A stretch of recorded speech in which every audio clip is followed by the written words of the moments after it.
Welcome to Stay Focused. I'm Calvin Law. Our topic is Landlord Insurance Policy. My guest is Cora Yamagata. She is the owner of she's the owner of Insurance Lab of New England. And she's here today to share her expertise about landlord insurance policy. Welcome. Thanks for having me, Calvin. Welcome back. You must be a very popular guest. Second time in a row. Thanks for having me. I'm glad we can talk about different policy and subject as well. So the first question is, what is landlord insurance? Okay, landlord insurance is insurance coverage for rental properties, typically 1 to 4 units, non-owner occupied. These are apartments, condos, single family or multifamily homes.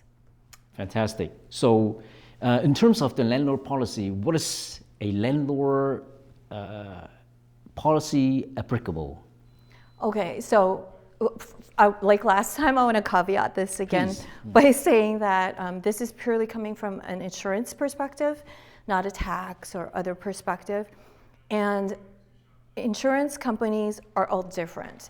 The policy contract specifics differ. So this is very general, foundational, right? So if you purchase a primary residence, it's very clear. You will cover that with a homeowner's policy. Maybe you purchase a second residence, right, or second property. Maybe it qualifies as a vacation home or a secondary home from insurance perspective. So that too can be covered by a homeowner's policy. You can have 2 homeowners policies. You can even rent it out occasionally, short term, and it's still okay under a homeowner's policy. But once you pass a frequency threshold or maybe a longer term rental, or you allow someone to live there, then you should talk to your agent about a landlord policy. But for today, I just want to stick with a very clear cut, simple landlord policy scenario. You own it, you do not live in it, it's not a secondary or vacation home, and you collect rent or you allow someone to live there. Okay. Yeah. So basically, every let's say if vacation home, and let's say if it is seasonal, the tenants move out, and then this new set of tenants move in, then basically you have to renew the landlord's policy every time you rent out to certain tenants, or you can keep the same policy with different tenants? Yeah, that's a good question. So it's your property, so you are insuring it, you're the policy holder, you have the insurable interest. So who's in there doesn't affect your policy. So you can maintain the same policy. Yeah. As long as the property is insured with any liabilities or damages or anything like that. Exactly. During the rental season or during the effective period of the policy, if you will. Exactly. So if you're asking me if you're going back and forth between maybe it being a vacation home and then maybe renting it out more frequently, therefore maybe a landlord policy might be more applicable, or have a longer term tenant, you might need to switch between a landlord policy and a homeowner's depending on how you're using it.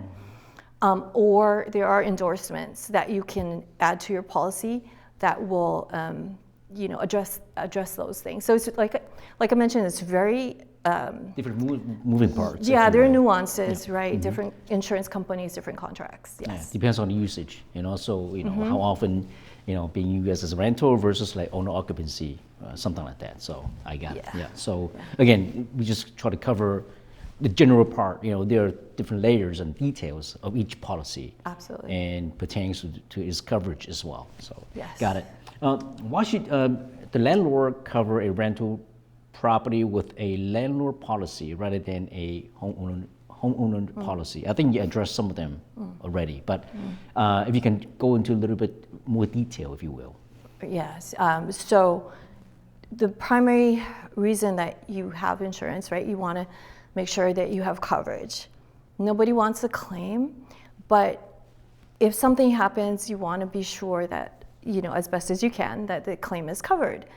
So therefore, it's very important that you have the proper policy contract or the policy form. So there are differences between differences between a homeowner's policy and a landlord policy, right? So let me give you a bad case scenario. This is a true story, right? So Mr. X, right, not my client, he purchases a home, and it's his primary residence, and so he gets a homeowner's policy, obtains a homeowner's policy. That's great. A couple years later, he calls his agent, and it's a very good insurance company, by the way. Nothing's wrong with the insurance company, but he calls his agent and he says, okay, I want to rent it out.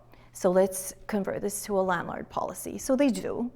A couple years later, he calls back and says, okay, well, I want to change it back to a homeowner's policy because I'm going to move back in there and I'm not going to rent it out any longer. And so his agent changes it back to a homeowner's policy, except he doesn't do those things. He doesn't move back. He continues to rent it out, right? And so the porch collapses, his tenant and her daughter are seriously injured. Claims are denied, claims are filed, claims are denied, it escalates. So legally it escalates, claims are still denied. He escalates it to Court of Appeals, appellate court upholds the denial of the claims. And so now he has all of these legal bills, that bodily injury that he is liable for, right? And that's because of a simple thing like that, right? Not having the proper policy form in place. If he did, there's a possibility that those things, would have been covered, right?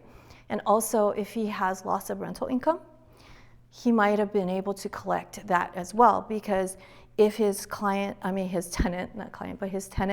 was displaced, like forced out because it's uninhabitable or unsafe to live there, then, and if he has lost of rental income on the policy, he could possibly collect that as well. So you can see where something so simple really flips the scenario and the outcome. It can be financially devastating.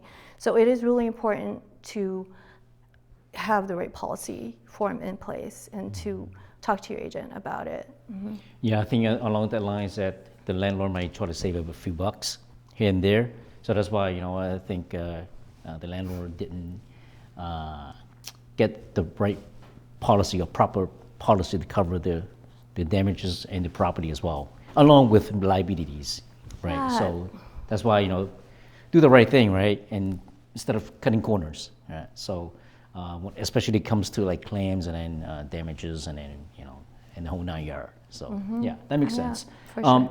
So what are the differences between DP1, DP2, and DP3s? Okay, so there are 3 different types of landlord policies, as you mentioned, like a DP1, DP2, DP3. DP1 is the most basic. So that will cover damage from 9 perils, and the claims payout is to actual cash value. Those 9 perils are lightning, fire, riot, wind, hail, internal, external explosion, volcanic explosion, and aircraft and vehicular damage, right? So there are a lot of perils missing there that are important to have. And actual cash value works like this. Okay, so say a big windstorm comes along and half of the shingles, which happen a lot right now, right? It does, and we've got winter coming up too. Yes, and so say half of the shingles are blown off or damaged, and the entire roof needs to be replaced. Right, they'll look at the life expectancy of the roof. So say that is 25 years. And when this windstorm occurred and this damage occurred, the roof was, say, 20 years old. So there's 5 years left in the expectancy, right? They'll take that 5 years, divide it by the overall life expectancy. So 5 divided by 25 is 20%, right? 20%. And say it costs $10,000 to replace the roof. Now, 10,000 times 20% is $2,000. That's the claim award. So you can see that that's not a lot. And we didn't even talk about deductibles there. So the owner is going to pay for most if not all, of the cost to replace the roof, right, in that scenario. So that's the DP1. DP2 offers more coverage. It's replacement cost, so that's great. And 9 additional perils are added in there. And these are good perils to have because they're vandalism, collapse, falling objects, right? What if a tree is blown over and it falls onto the dwelling? Frozen pipes, right? Especially in the Northeast or anywhere cold, right? So those are perils that are not covered in the DP1 but are covered in the DP2. And then DP3 is what's called an open perils coverage. It's most similar to your HO3, which is your homeowner's policy that you see most often. And what that means is all the perils are covered except what is specifically excluded on the policy contract. So what's typically excluded is flood, right? Flood's always excluded. If you want flood coverage, we talked about this last time, you have to have a flood policy. Other exclusions that you will see, earthquake, wear and tear, pest infestation, mold, ordinance or law, water backup. You'll see those coverages on a lot of landlord policies because either the insurance company automatically adds them on, right? Or maybe the agent adds them on, but you cannot assume. So it's really important to know which form, which type of landlord policy you have, as well as what it actually covers and doesn't cover. Yeah. Interesting. Rather than be surprised. Yeah. Yeah. I did speak with someone yesterday, and the reason why she was calling around was because she found out the hard way she didn't have water backup coverage. The sump pump overflowed, and it's over $10,000 now, that out of pocket that she's paying. So now she's looking for an alternate solution, and she knows that she wants water backup and sump pump coverage. So we talking about landlord policy insurance with Cora Yamagata from Insurance Lab of New England. So let's say if a homeowner come to you and say, hey, Cora, can you evaluate my insurance policy? You can do that, right? And after that, you can give him or her recommendations that needed to add more coverage. Right, Yeah. right. Okay. So it's legal to do that. And sometimes it's not even adding coverage, right? There are certain cases where they have coverage that they don't need, but that's a whole nother deeper dive. You see that often in landlord condo, because if they don't know, or the person writing the policy doesn't know what the master policy covers, sometimes there's redundancies, or sometimes there are large gaps, like big deductibles, like $25,000 deductibles that aren't covered. So that's like another topic, but yeah, that's a good point. So what exactly does personal injury covers? Okay, so yes, that's really good. We talk about like car accident or anything like that? Yes, because personal injury sounds like the automobile coverage, right? Personal injury protection. But it's for property. Yes, it's different. That's why it's kind of confusing. And on your homeowners and on your landlord policy, you have personal liability, right? So personal liability is for bodily injury, property damage type claims, right? Legal defense, judgments, settlements. Personal injury covers claims that are, you can consider them more mental anguish type claims. So libel, like you write something, someone sues you for something you write. Slander, you say something. Wrongful entry, invasion of privacy, wrongful eviction, malicious prosecution, wrongful imprisonment, those types of things. So it really is important, in my opinion, this is my opinion, as a landlord to have that, because that is the coverage that provides legal defense against those things. And you can see, I think if you, even on your homeowner's policy, you should have it. It's only a few dollars a month to add it, right? So why not? But it's also, you have more exposure as a landlord, right? You can see scenarios where maybe you're renting out the basement and maybe you go in there for something for some reason, but the tenant feels that you went in there without giving them the rightful notice. Things happen. Anything can happen. Anything can happen. Yeah. Yes. It's Yes. difficult to be a Anything can landlord, happen. no doubt. Yeah. So what is a good idea for landlords to require tenants to have renter insurance? Yes, it's important because frequency and severity of claims affects your premium, right? It can affect your premium, and it can even affect your ability to obtain insurance in the future. So if your tenant has renter's insurance, it provides you an extra layer of protection there. It's very inexpensive for the tenant, and it protects the tenant's interests as well, because when you have a landlord policy, the property coverage, personal property coverage, is your personal property in the unit, not your tenant's property. Your tenant's property is not covered. If they have a renter's policy, that's what covers their personal property. Also, if they're displaced due to a claim, whether it's they left the stove on or you had faulty wiring in there, they won't have loss of use coverage. That we talked about that last time, where it covers the hotel, cost of hotel or extra expenses over and above the norm. If they're displaced due to a covered claim, a renter's policy will provide them that. But importantly for you as a landlord, it gives you an extra layer of protection. So if they leave the candle burning overnight or the stove on and there's a fire and there's damage, if they don't have a policy, you're going to use yours to repair it. And there's no policy to subrogate against to recover some of that, right? So that's all going to be on your record, and that amount of payout is on your record. And it's just better for you to have that. There's also a product that will allow you to control that. So sometimes you can be very proactive and write that in your lease that they have to, obtain renter's insurance.